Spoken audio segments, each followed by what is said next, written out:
So hello everyone, this is Ricky again, and I hope you are okay. And by the way, allow me to share this information.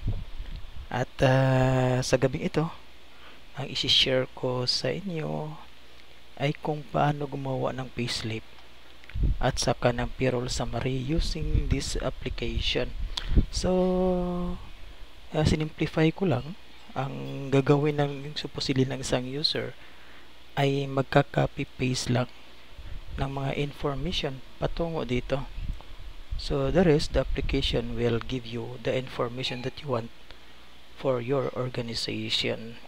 So at saka, this information that you see on your screen is the indicator na itong mga records na ito ay magiging bahagi lamang kapag may indicator ito sa report na i-generate mo.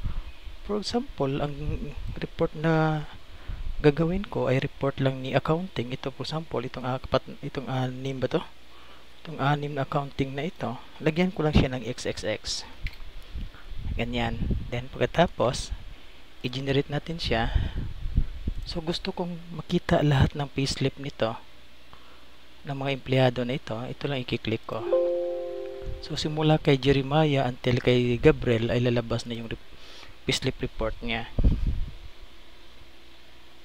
So antayin lang natin, and then the report will show you on screen.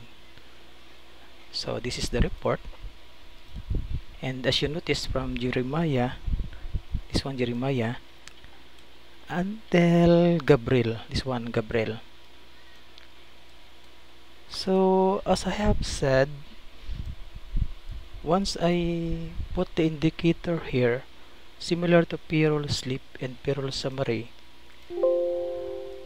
the report is only those 6 employees.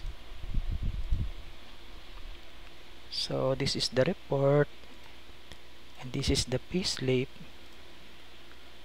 for example, and this is the payroll summary, and this is the payslip.